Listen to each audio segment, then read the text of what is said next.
Ernestina, Ernestina, empezamos el programa. Uy, tiene razón. ¿Cómo les va? ¿Cómo les va? Como se habrán dado cuenta, hoy el tema es la Antártida, una de las tierras menos conocidas y más deshabitadas del mundo. ¿Cómo podríamos definir ese continente tan especial que es la Antártida?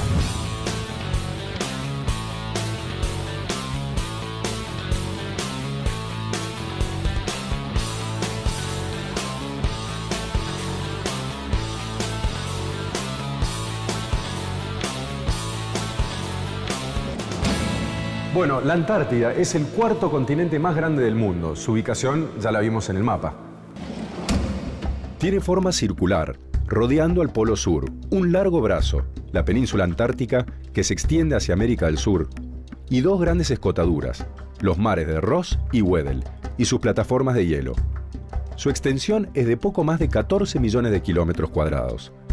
Pero hay que aclarar, en verano, porque en invierno, con la cantidad de hielo que se forma a su alrededor, esa superficie se duplica. Es un espacio de encuentro, una tierra que puede ser ejemplo para toda la humanidad. Un continente donde se da algo único, porque está reservada a fines pacíficos, en la que científicos de muchos países colaboran entre sí. Aunque esto no siempre fue de esa manera, ya que en algún momento en la Antártida hubo problemas realmente muy graves. Y la segunda pregunta es, ¿qué países hoy tienen presencia en el lugar? Para responderte tenemos que recorrer un poco la historia y llegar a lo que se llama el Tratado Antártico. En el siglo XIX hubo intereses económicos de aventureros que cazaban focas. Así fue que los foqueros pedían licencias a las autoridades del gobierno de las Provincias Unidas del Río de la Plata. Entonces se fueron a cazar focas a islas antárticas. Ya en el siglo XX se produjeron una serie de conflictos entre los estados más poderosos del mundo, debido a sus políticas expansionistas, colonialistas, es decir, invasores y ocupaciones de territorios. Esto incluyó las dos guerras mundiales, en las que murieron millones de personas. La destrucción que causó la segunda de estas grandes guerras, que terminó en 1945, motivó que surgieran acuerdos internacionales para evitar futuros conflictos. Así se crearon asociaciones de países y aparecieron nuevas organizaciones internacionales, cada vez más importantes y con mayor influencia. Como la ONU, por ejemplo. Claro, la Organización de las Naciones Unidas. Este organismo se creó en 1945 sobre el escenario de la guerra y la Argentina es miembro desde su fundación. La ONU fue creada por 50 países.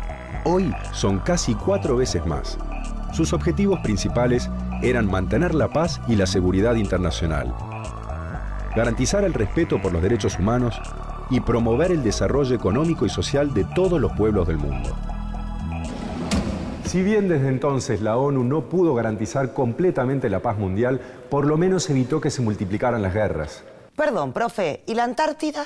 Paciencia, Ernestina, ya llegamos a la Antártida. Justamente una de las regiones del mundo sobre la que distintos estados empezaron a interesarse durante el siglo XX fue la Antártida.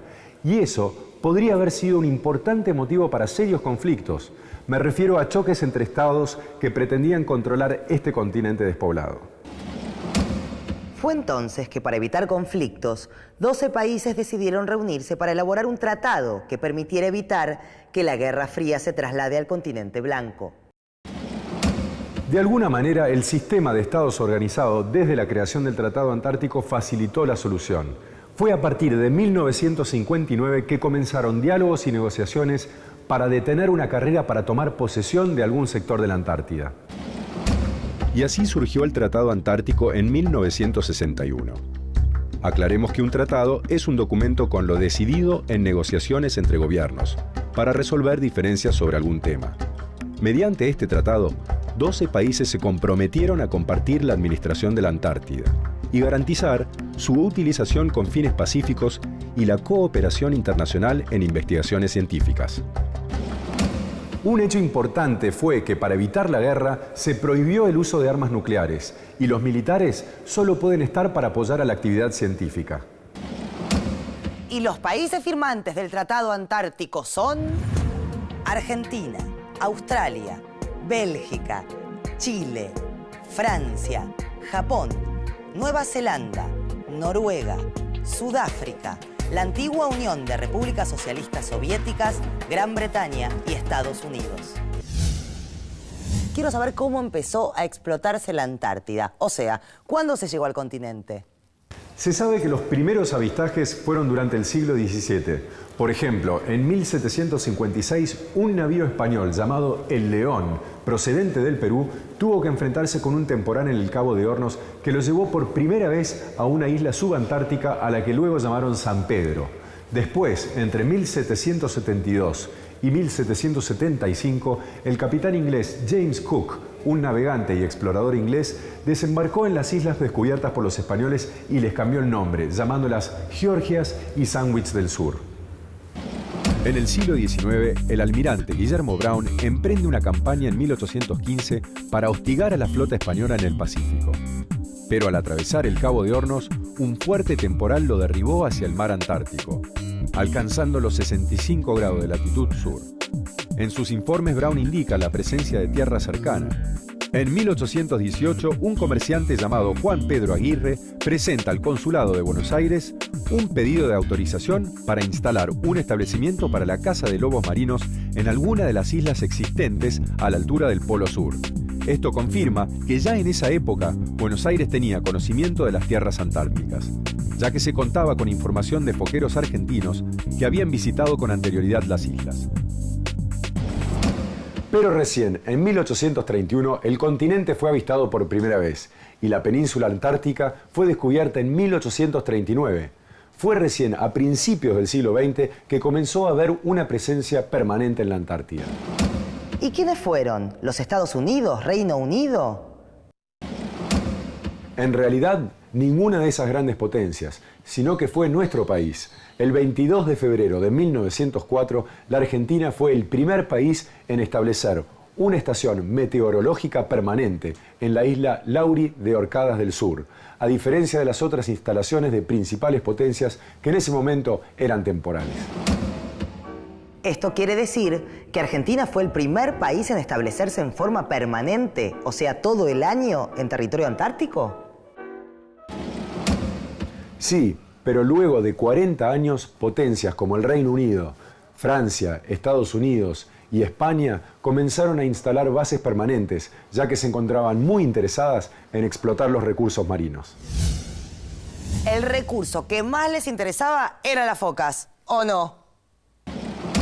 Sí, especialmente las focas. Con el tiempo, en las primeras décadas del siglo XX, algunas potencias europeas comenzaron a establecer algunas bases foqueras y balleneras temporales en el continente antártico. Y acá viene el punto clave y que te interesaba especialmente, Ernestina.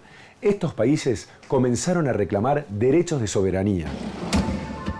Estamos hablando de reclamar porciones de la Antártida como propias, como territorio de esos países. ¿Cuáles fueron las primeras potencias que se instalaron luego de Argentina?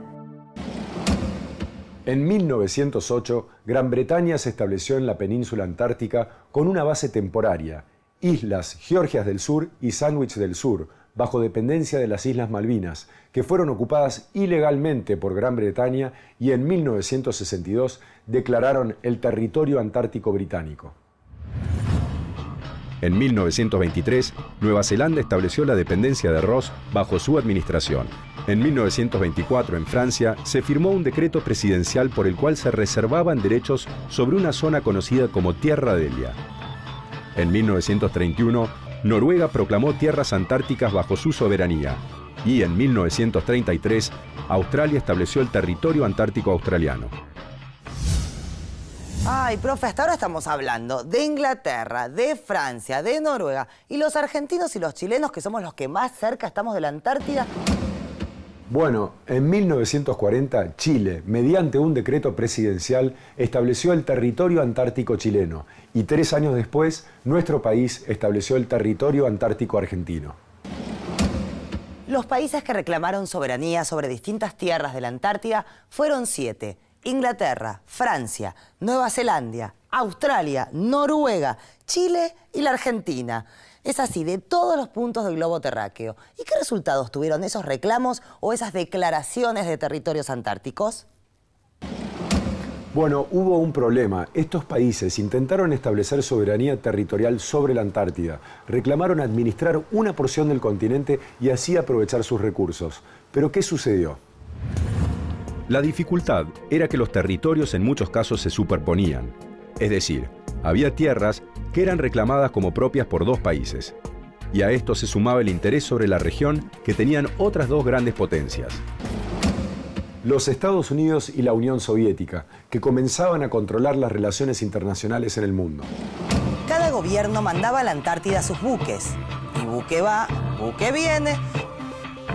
La situación se fue complicando y la región se fue convirtiendo en un potencial campo de batalla.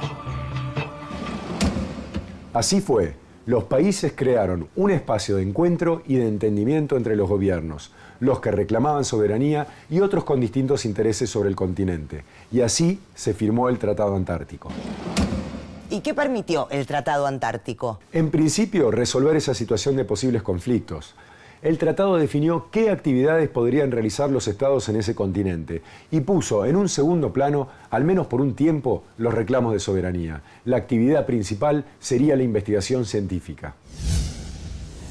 El Tratado Antártico se firmó en Washington, capital de los Estados Unidos, el 1 de diciembre del año 1959, por representantes de 12 países.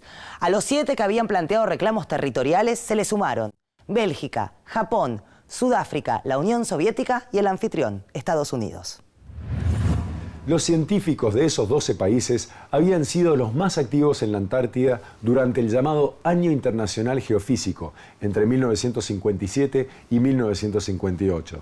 Ese fue un programa internacional de investigación que había demostrado que era posible establecer bases sobre la Antártida y avanzar en la cooperación científica entre estados, evitando los conflictos por la soberanía. El Tratado Antártico entró en vigencia el 23 de junio del año 1961. Después se fueron incorporando otros 33 países y hoy son 45 los que lo integran, 28 en lo que se llama forma consultiva. ¿Qué otros puntos específicos define este tratado? Lo tenés ahí. Podemos leer algunos artículos. El primero es fundamental. Artículo 1. La Antártida se utilizará exclusivamente para fines pacíficos. Se prohíbe, entre otras, toda medida de carácter militar, tal como el establecimiento de bases y fortificaciones militares, la realización de maniobras militares, así como los ensayos de toda clase de armas. Pero esto está clarísimo. En la Antártida, ni maniobras militares, ni armas, totalmente prohibidas, ¿no, profe? Sí, acá hay algo que aclarar. El tratado no impide que se establezca en la Antártida personal militar, pero siempre y cuando esté dedicado a apoyar la investigación científica o a otros fines pacíficos. Así la Antártida no puede ser escenario de ningún tipo de batallas ni de guerras. Pasemos al artículo 2, que marca algo importante sobre la actividad científica. A ver, artículo 2, acá está. La libertad de investigación científica en la Antártida y la cooperación hacia ese fin, como fueran aplicadas durante el Año Geofísico Internacional, continuarán sujetas a las disposiciones del presente tratado. Es decir, que el tratado promueve las investigaciones científicas con fines pacíficos, a través de la cooperación entre los países. Y otro tema central es el de la soberanía. Está muy claro en el artículo 4. Artículo 4. Ningún acto o actividad que se lleve a cabo mientras el presente tratado se halla en vigencia constituirá fundamento para hacer valer, apoyar o negar una reclamación de soberanía territorial en la Antártida, ni para crear derechos de soberanía en esta región. No serán nuevas reclamaciones de soberanía territorial en Antártida, ni se ampliarán las reclamaciones anteriormente hechas valer mientras el presente tratado se halla en vigencia. Quiere decir que sobre la soberanía no cambia nada, queda todo congelado. No sé si me entendió. Quiere decir, queda todo como antes de la firma de este tratado. Claro, los reclamos de soberanía de cada país no desaparecen, quedan en un segundo plano, como en suspenso, tal como estaban en 1959 antes del tratado. ¿Se firmó algún otro tipo de acuerdo entre estos países que involucre a la Antártida? Sí, además de ese primer acuerdo, el Tratado Antártico, se firmaron otros que forman lo que se conoce como Sistema del Tratado Antártico. ¿Se acuerdan que uno de los intereses de las potencias en siglos anteriores era la caza de focas, entre otros recursos? Bueno, parte de este sistema del Tratado Antártico es la Convención para la Conservación de las Focas Antárticas. También la Comisión sobre la Conservación de los Recursos Vivos Marinos Antárticos. El Protocolo al Tratado Antártico sobre la Protección del Medio Ambiente y el Acuerdo sobre la Conservación de Albatros y Petreles. Además, en las reuniones consultivas del Tratado Antártico que se realizan cada año, se tomaron unas 300 medidas sobre esta región. Y así, este sistema del Tratado Antártico busca preservar a la Antártida exclusivamente para fines pacíficos y proteger los recursos vivos de la región. ¿Cuál es la participación argentina en la Antártida? La Argentina es uno de los países más activos en el continente antártico y también en el funcionamiento del sistema del Tratado Antártico. Esto tiene antecedentes. Como vimos anteriormente, ya desde fines del siglo XIX, nuestro país enviaba misiones de exploración a la Antártida. En 1880, el presidente Roca apoyó una expedición austral proyectada por un marino italiano, Guillermo Bolle, que se concretó a través del Instituto Geográfico Argentino. Desde entonces se realizaron distintas exploraciones que permitieron hacer estudios intensivos sobre la naturaleza del Antártico, recomendados por sucesivos congresos internacionales de geografía, que culminaron en el llamado Año Geofísico Internacional. Fue entre 1957 y 58 cuando se revelaron muchos interrogantes científicos sobre la región. Profe, ¿qué organismos se encargan específicamente de los temas relacionados con la Antártida? En la Argentina, el Instituto Antártico Argentino, que se creó en 1951, y la Dirección Nacional del Antártico, creada en 1970, en reemplazo de la Comisión Nacional del Antártico, creada en 1940. Esta Dirección Nacional dependió del Ministerio de Defensa y ahora del de Relaciones Exteriores, y tiene varias tareas: el planeamiento, dirección, coordinación y control de las actividades científicas y técnicas que la Argentina realiza en la Antártida. Vamos a ver cuál es la presencia argentina actual en la Antártida. Las bases permanentes que se encuentran en funcionamiento son 6. Orcadas, Marambio, Jubani, Esperanza, San Martín y Belgrano 2. También hay 7 bases de actividad temporaria. Las bases Brown, Matienzo, Primavera, Cámara, Melchor, Petrel y Decepción. Estas bases son operadas a través de la Dirección Nacional del Antártico y del Instituto Antártico Argentino. Esperanza, fundada en 1952, funciona desde entonces, y allí se produjo el primer nacimiento en el continente antártico, en 1978. Tiene una dotación permanente de habitantes, entre científicos, personal de logística, meteorólogos y maestros de escuela, porque ahí viven varias familias. La población máxima en verano es de 90 personas y en invierno la población media es de 56. La base tiene 43 edificios, con una superficie de alrededor de 37.000 metros cuadrados. Allí se realizan investigaciones de glaciología, biología marina, sismología, biología terrestre y observaciones meteorológicas. Otra base importante es la base aérea Vicecomodoro Marambio, que se inauguró en 1969. Escucha qué lindo viaje podemos hacer. Ushuaia, Islas Malvinas y Antártida. 10 días recorriendo las maravillas del Atlántico Sur y el continente blanco. ¡Espectacular! Profe, la verdad me estoy entusiasmando mucho con viajar a la Antártida. ¿En qué momento se puede viajar? Bueno, desde hace algún tiempo se realizan cruceros turísticos por la zona, generalmente entre noviembre y marzo, cuando el clima es más favorable. Ah, es cierto. Me acuerdo del que casi naufraga, que tuvieron que rescatar a todos sus ocupantes. Sí, eso fue en noviembre de 2007. Fuera de esa temporada de verano, las condiciones climáticas dificultan bastante el acceso de turistas. Qué fresquete, ¿no? Profe, ¿cómo es el clima en la Antártida? Es obvio que es frío. Con solo ver esta campera basta para darse cuenta, pero lo que quiero saber es si hay diferencias entre las estaciones. Por ejemplo, si hay una época de muchas lluvias o cómo es el día o la noche. Bueno, hay diferencias entre estaciones dentro del clima frío que se da durante todo el año. La variación va de los 0 a 2 grados hasta las mínimas de menos de 50 grados bajo cero. ¿50 bajo cero? Pero eso ni lo marca el termómetro. Bueno, en la Antártida se registró la temperatura más baja del planeta, cerca de 88 grados bajo cero.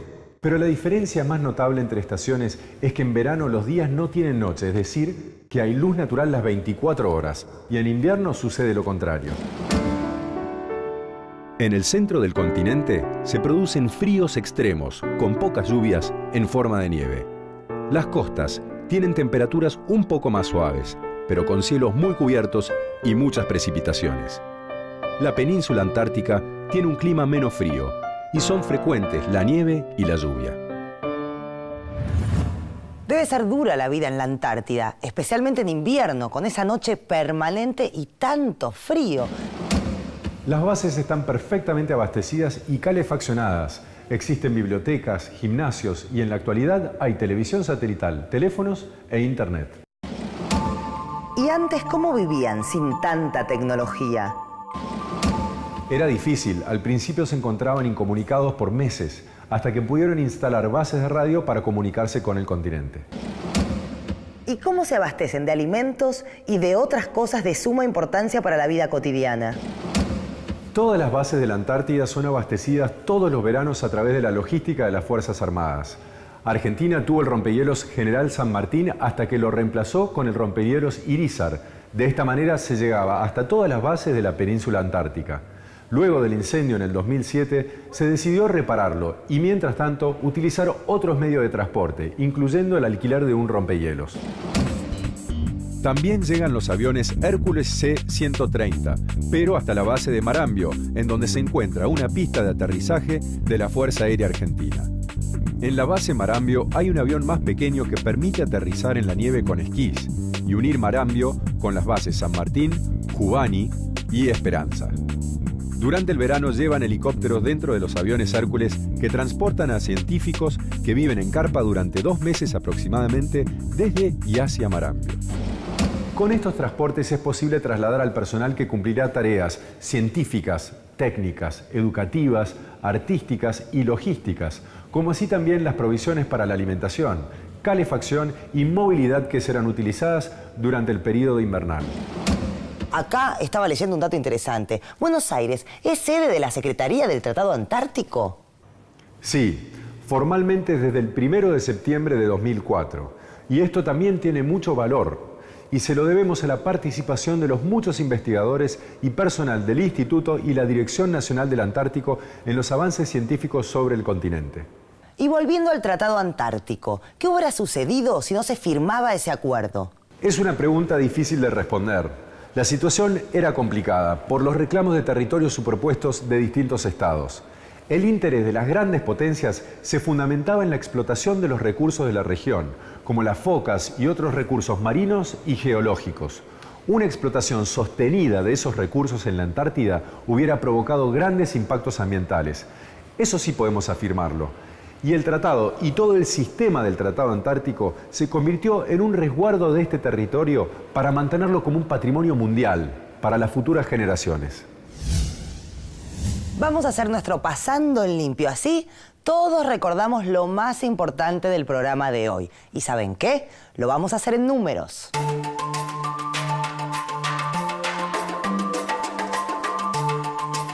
...1839... es el año en que fue descubierta la península antártica. 1904 es el año en el que Argentina estableció la primera base permanente en el continente antártico. 14 millones de kilómetros cuadrados son su extensión en verano. En invierno, el hielo duplica esa cifra. 12 son los países que se aseguraron, a través de este tratado, su administración con fines pacíficos e investigativos. 1951 es el año en que se creó el Instituto Antártico Argentino y 1970 marca el inicio de la Dirección Nacional del Antártico. 13 son las bases argentinas que operan en el continente blanco. 88 grados bajo cero es la temperatura más baja que se registró en la Antártida. Y acá termina nuestro recorrido por el continente blanco, una tierra que parece querer demostrarnos que la colaboración entre estados es posible, que el diálogo y los tratados pueden superar los conflictos y que así se puede avanzar hacia la paz entre los pueblos del mundo. Un sueño hermoso. Nos vemos la próxima. Yo me voy. Perdón, ¿me lo prestás? ¿Qué le hablo si es un muñeco?